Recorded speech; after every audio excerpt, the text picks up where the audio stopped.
Accountability and awareness. I think most people are roaming this planet aimlessly, and shout out to Lamine and Dor, because ever since we were younger, I used to always respond with a certain level of aggression and frustration to things that were actually a reflection of me. So whenever I would see someone being rude, I would want to stop that person from being rude, because I'm a rude person and no one can stop me from being rude. So it was almost like this tug of war that I was having with myself about some of the things that I knew I needed to change to be as successful as I planned on being, but I was blaming other people for them. When it came down to the awareness of, you can't yell. You're 6 foot, 200 pounds. You've been an athlete for 25, 30 years. You can't be angry in public. So I then had to ask myself, well, why am I so angry in public? And once I realized that, wow, I'm behind the bar for 17 years.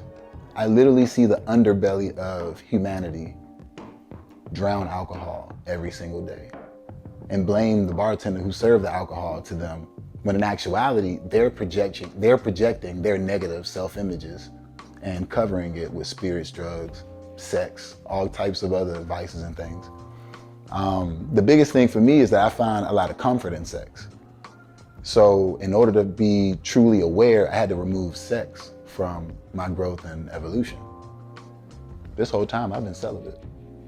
And in that same space, I've been able to analyze the relationships that I have with people, why I have those relationships with people, and then what I'm looking for as an expectation from those people because of the galvanizing of that relationship.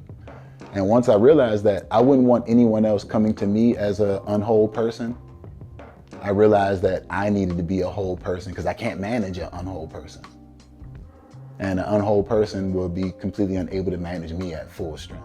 A lot of guys don't take enough time to look internal when it comes to how they reflect toward the women that they're interested in. But the reality is, you gotta be that nigga all the time. You can be that nigga with some fucked up stuff, or you can be that nigga where everything is peachy and keen. But the reality is, we all have some things that we're continuing to grow from. Now, one person is perfect. And if I can whisper an apology to God, no man on this planet is about to beat me down when I say I apologize.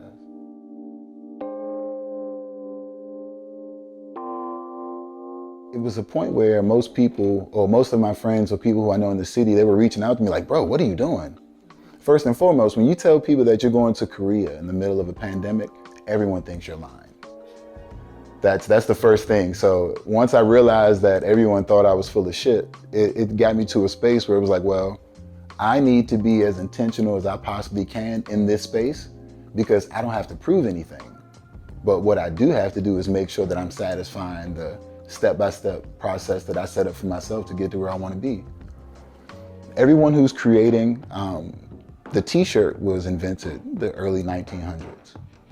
As a matter of fact, the t-shirt was one of the inventions where the t-shirt came from, or one of the things that caused the invention of the t-shirt was the Spanish-American War. The soldiers needed something on their skin to help wick away sweat under their uniforms because it's hot in Mexico. You take that information and fast forward today, everybody wants to make a t-shirt, but nobody wants to make a t-shirt that's going to actually be an art piece, something that's going to represent art as we see it, something that's going to be a screenshot of the time, so it can be looked back on and say, wow, you remember this shirt came out in 2020? You remember Terrance went to Turkey and made that robe? It has his own story hooked to it.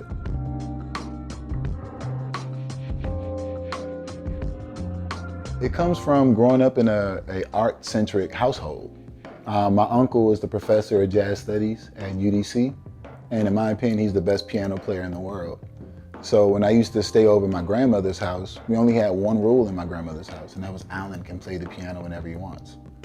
So from that same space, it always gave me an appreciation for art. It gave me appreciation for color and light, because as a child, my mother was in college.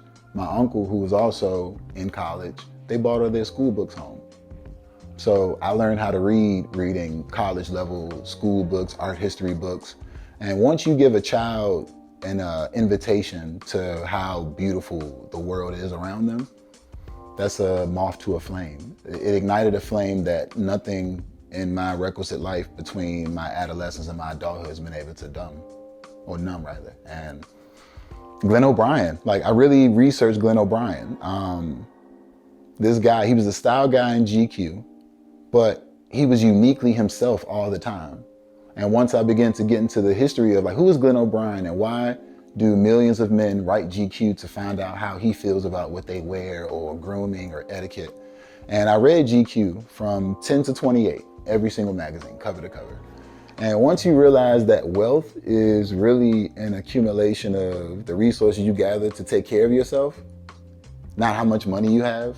Like you're wealthy if your skin is soft, in my opinion. You're wealthy if you can sit down in the morning and put lotion on the bottom of your feet. You are wealthy if you don't have to wear the same clothes every day, but if you choose to, you're immensely wealthy because you don't care what anybody else thinks about what you have on. And once you realize that wealth is about how you treat you, not how you project what you can do with resources or paper with ink printed on it, that's when money becomes valueless and then you are the money. What do I want to create to make the money as opposed to making myself something to make money? Too many people are moved by money, and you can get some money if the idea is right. So I just knew the idea was right. I believed in it, and I built the foundation using the current economy so I can make sure that this thing be very successful. And that thing is extra pulp and camp COVID.